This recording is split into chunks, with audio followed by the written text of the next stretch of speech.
अस्सलाम वालेकुम स्टूडेंट्स, हमने लास्ट टाइम फाइनेंशियल स्टेटमेंट्स पे बात स्टार्ट की थी कि अकाउंटिंग प्रोसेस में लास्ट स्टेप में क्या होता है कि जो अकाउंटेंट है वो फाइनेंशियल इंफॉर्मेशन को अपने स्टेक होल्डर्स के साथ कम्युनिकेट करने के लिए फाइनेंशियल स्टेटमेंट्स बनाता है। फाइनेंशियल स्टेटमेंट्स दो तरह की हमारे कोर्स का पार्ट है फ़िलहाल। वन इज़ इनकम स्टेटमेंट, जिसको प्रॉफिट एंड लॉस अकाउंट या प्रॉफिट एंड लॉस स्टेटमेंट भी कहते हैं। दूसरा था बैलेंस शीट। लास्ट लेक्चर में हमने इन दोनों फाइनेंशियल स्टेटमेंट्स के फॉर्मेट्स को डिस्कस किया था।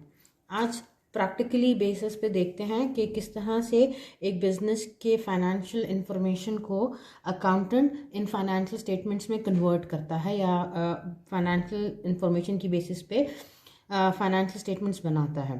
तो मैं आपको एक बात बता चुकी हूँ कि हमारे पास for making these financial statements input आता है ट्रायल बैलेंस से, which is the third step of accounting.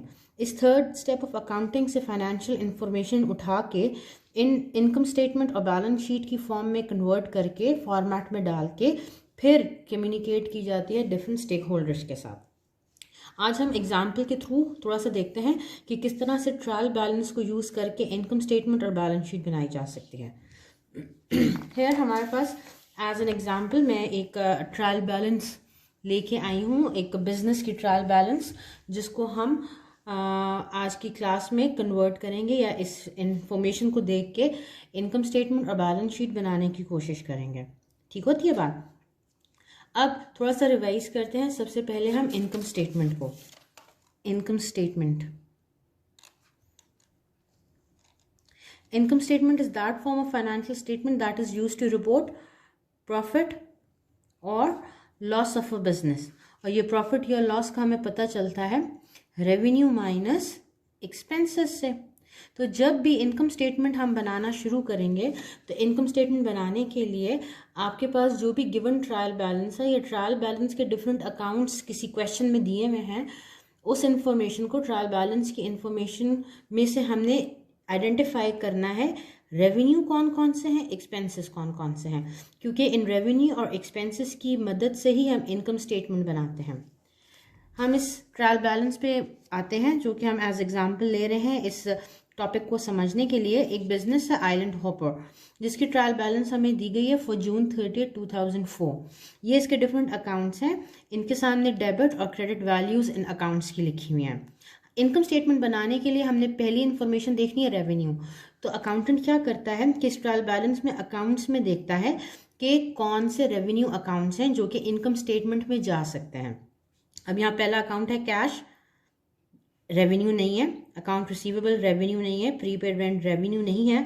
इस तरह हम वन बाय वन तमाम अकाउंट्स को देखते हैं और हम यहाँ पे आते हैं फ्रेट रेवेन्यू। फ्रेट रेवेन्यू लिखा हुआ है, रेवेन्यू का टर्म आ गया ना। तो revenue means this revenue account जो कि हमने इनकम स्टेटमेंट में रिपोर्ट करना है।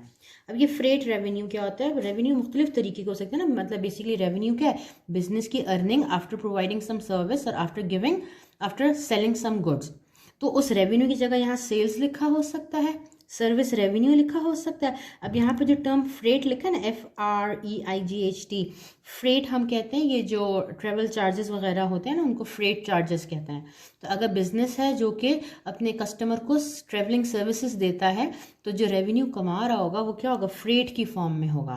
तो इसलिए यहाँ पे हमने लिखा है फ्रेट रेवेन्यू। इस फ्रेट रेवेन्यू के सामने अमाउंट इसकी लिखी है क्रेडिट अमाउंट 130,950। ठीक है ना। अब ये इसका मतलब है ये रेवेन्यू है जो कि इनकम स्टेटमेंट में जाना है। तो मैंने एक अकाउंट इसको आइडेंटिफाई कर लिया। फिर क्या करते हैं? रेवेन्यू माइनस एक्सपेंसेस करते हैं। Revenue minus expenses, revenue minus expenses. तो हमने दूसरे स्टेप में क्या करना है? इसमें आइडेंटिफाई करने हैं डिफरेंट एक्सपेंसेस को। अब यहाँ पे अगर हम वन बाय वन देखें एक्सपेंसेस, ये देखें जी, एक्सपेंस लिखा है फ्यूल के साथ, सैलरीज के साथ, मेंटेनेंस के साथ। इसका मतलब है ये 3 एक्सपेंसेस हैं जो हमने अपनी इनकम स्टेटमेंट में रिपोर्ट करना है। तो ये इन्फॉर्मेशन अब मैंने इस ट्रायल बैलेंस से उठानी है और इनकम स्टेटमेंट के फॉर्मेट में डाल देनी है। तो इनकम स्टेटमेंट बनाने के लिए सबसे पहले हम क्या करते हैं? टॉप पे हम लिखते हैं बिजनेस का नाम, तो बिजनेस का नाम इस ट्रायल बैलेंस में अगर आपने देखा हो लिखा हुआ था आइलैंड हॉपर। हम बना क्या रहे हैं, इनकम स्टेटमेंट, और बनाई जाती है फॉर पीरियड। तो क्वेश्चन में नॉर्मली आपको मेंशन होगा मंथ का एंड है, ईयर का एंड है, हम ले लेते हैं फॉर मंथ एंडेड जून 30, 2004। अब हमने इनकम स्टेटमेंट बनानी है। 2 तरह से इनकम स्टेटमेंट के फॉर्मेट देखे थे, सिंपल और मल्टीपल स्टेप। अब यहाँ पे जो क्वेश्चन में डेटा था, आपको एक रेवेन्यू दिया हुआ और सिंपल 3 एक्सपेंसेस दिए हुए हैं। इसमें कहीं कॉस्ट ऑफ गुड सोल्ड का जिक्र नहीं है, कहीं ऑपरेटिंग एक्सपेंसेस का जिक्र नहीं है, सिंपल से 3 एक्सपेंसेस दिए हुए हैं। तो यहाँ पे मल्टीपल स्टेप इनकम स्टेटमेंट बनाने का तो कोई कॉन्सेप्ट ही नहीं यूज हो सकता, क्योंकि यहाँ पे सफिशिएंट डेटा नहीं to make that income statement. इसका मतलब है इस क्वेश्चन के लिए, इस बिजनेस के लिए हमने एक सिंगल स्टेप इनकम स्टेटमेंट बनानी है। सिंगल स्टेप इनकम स्टेटमेंट में क्या होता है, हम सबसे पहले ऊपर लिखते हैं रेवेन्यू, रेवेन्यू के सामने उसका अमाउंट। इस क्वेश्चन में रेवेन्यू का अमाउंट है इतना, तो यहाँ रेवेन्यू लिख के मैंने लिख दिया 13950। इसमें से हम क्या कर देते थे, less expenses, single step income statement में लेस एक्सपेंसेस, और 1 बाय 1 एक्सपेंसेस रिपोर्ट करते हैं। तो पहला एक्सपेंस हमने उठाया यहाँ से फ्यूल एक्सपेंस, उसके सामने अमाउंट लिख दी 53800। दूसरा एक्सपेंस यहाँ पे आप देख लें सैलरीज एक्सपेंस, सैलरीज एक्सपेंस लिखा सामने 66,700। सैलरीज एक्सपेंस लिखा, सॉरी हो गया मेंटेनेंस एक्सपेंस,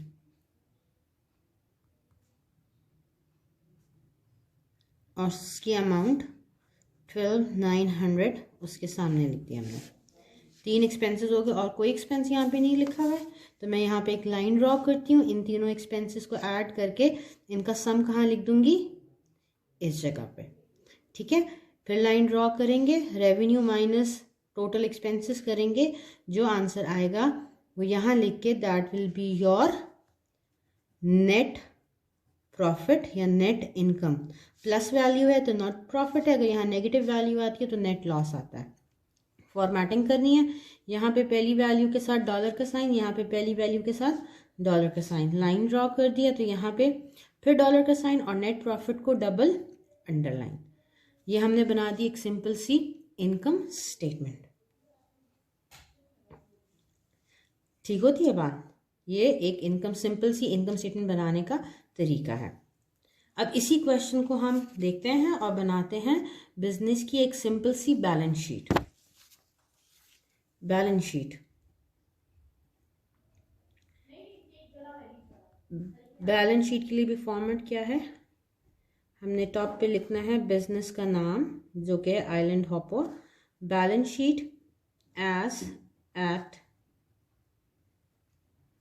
month ended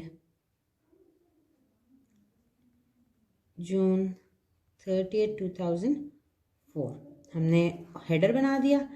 और जब बैलेंस शीट बनाते हैं, बैलेंस शीट को 2 पार्ट्स में डिवाइड करते हैं, एक तरफ करंट एसेट्स, दूसरी तरफ लाइबिलिटीज प्लस। तो यहाँ लिखती हूँ एसेट्स और इधर लिखती हूँ लाइबिलिटीज एंड ओनर्स इक्विटी। ठीक होती है बात। क्वेश्चन पे आते हैं। क्वेश्चन में देखें एसेट्स, कैश एसेट है, अकाउंट रिसीवेबल एसेट है, प्रीपेड रेंट एसेट है, अनएक्सपायर्ड इंश्योरेंस प्री पेमेंट है एसेट है, एयरक्राफ्ट एसेट है मगर फिक्स्ड एसेट है, एक्यूमुलेटेड डिप्रिसिएशन। ये अकाउंट थोड़ी देर के लिए ज़रा छोड़ दें, इसको हम अगली क्लास में देखेंगे, ठीक है ना। फिलहाल स्किप दिस वैल्यू। फिर नोट्स पेबल है, लाइबिलिटी पेबल है तो लाइबिलिटी है, unearned passenger revenue. Unearned passenger revenue क्या था, हमने कस्टमर से एडवांस में पेमेंट ले ली है, उसको कोई सर्विस या गुड प्रोवाइड नहीं की है, तो ये भी बिजनेस की क्या होती है, लाइबिलिटी होती है। Capital account means owner's equity account. Mary अरहट जो ओनर है उसकी ड्राइंग्स, ये भी ओनर्स इक्विटी का पार्ट है। अब यहाँ से हमने अकाउंट्स उठाने हैं और सिंपली बैलेंस शीट में उनकी रिस्पेक्टिव जगह पे प्लेस कर देना है। एसेट्स लिखते हैं तो पहले हम लिखते हैं करंट एसेट्स, फिर लिखते हैं फिक्स्ड एसेट्स। तो अब इन जितने एसेट्स हैं इनमें 1 2 3 4 ये चारों करंट एसेट हैं। Cash is a current asset, account receivable is a current asset, prepaid rent is a current asset, unexpired insurance is a current asset. तो हम इन चारों को यहाँ से इनकी वैल्यूज उठा के लिख लेंगे अपनी बैलेंस शीट में। पहले मैं लिखती हूँ कैश की वैल्यू 23,600 मैंने इसके सामने लिख दी। फिर अकाउंट रिसीवेबल उसकी जगह मैं लिख रही हूँ AR, उसकी अमाउंट 7,200 इसके सामने लिख दी। फिर अनएक्सपायर्ड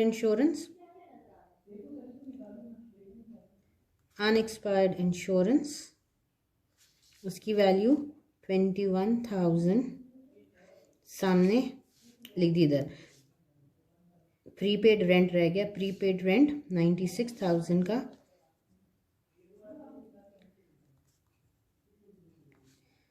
9,600। तमाम हमने करंट एसेट्स को ऐड कर दिया। यहाँ सम इनका फाइंड आउट कर लेते हैं, ठीक है।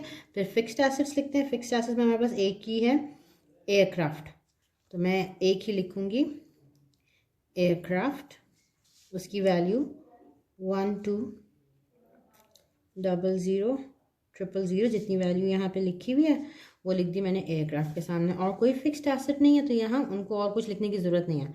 एंड पे हम लिख देंगे टोटल एसेट्स, लाइन ड्रॉ कर दें और इस सम को इस फिक्स्ड एसेट्स के साथ ऐड करके टोटल वैल्यू आपके पास आ जाएगी यहाँ पे। ठीक होती है बात। फिर दूसरी तरफ आते हैं, हमने पहले लाइबिलिटीज़ लिखनी है, करंट लाइबिलिटी लिखते हैं, फिर लॉन्ग टर्म लाइबिलिटीज़ लिखते हैं। Notes payable, unearned, passenger revenue. अब यहाँ पे क्योंकि long term short term liability current liability का कॉन्सेप्ट नहीं है, सारी एक ही तरह की लाइबिलिटीज़ हैं, तो ये लॉन्ग टर्म लाइबिलिटीज़ नहीं लिखने की ज़रूरत नहीं है, सिर्फ करंट लाइबिलिटीज़ लिखनी है। उसमें पहले लिखेंगे नोट्स पेबल, NP लिख रही हूँ नोट्स पेबल के लिए, उसके सामने लिख दूंगी उसकी वैल्यू 600,000। फिर अनअर्न्ड पैसेंजर रेवेन्यू भी लाइबिलिटी है, अनअर्न्ड पैसेंजर रेवेन्यू लिख के उसकी अमाउंट 60,000 उसके सामने लिख दिया। अब और कोई लाइबिलिटी नहीं है, लाइन ड्रॉ करती हूँ, टोटल लाइबिलिटीज़ आ जाती हैं, यहाँ हम सम फाइंड कर लेंगे। फिर उसके बाद हम हेडिंग देते हैं ओनर्स इक्विटी की। ओनर्स इक्विटी में सबसे पहले आता है कैपिटल। कैपिटल यहाँ पे दिया हुआ है जी, कितना 23850 वो लिखते हैं। इसमें हमने ऐड क्या करना होता है, ऐड करते हैं प्रॉफिट। जो हमने इनकम स्टेटमेंट बनाई थी इसमें यहाँ जितना प्रॉफिट था, लेट सपोज $100 था, तो ये प्रॉफिट हम क्या करेंगे यहाँ पे 100 लिख देंगे, ऐड कर देंगे, जो वैल्यू आएगी इधर लिख देंगे। इसमें से लेस करेंगे क्या, ड्राइंग्स, क्या बोला,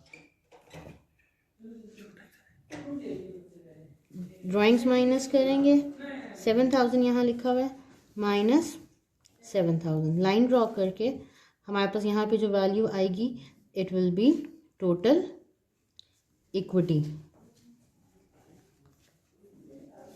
एंड पे लाइबिलिटीज प्लस ओनर्स इक्विटी कर देंगे। ये टोटल लाइबिलिटीज वाली वैल्यू टोटल इक्विटी वाली वैल्यू यहाँ पे ऐड करके लिख देंगे। अब ये जो आंसर है इसको डबल अंडरलाइन करना है, यहाँ टोटल एसेट्स को डबल अंडरलाइन करना है। याद रखें total assets will always be equal to liabilities plus owners equity. This is the simple way of making a single step income statement and balance sheet from the given data. In the next class हम थोड़ा सा और different example के साथ इस topic को समझने की कोशिश करेंगे. Till then, thank you so much.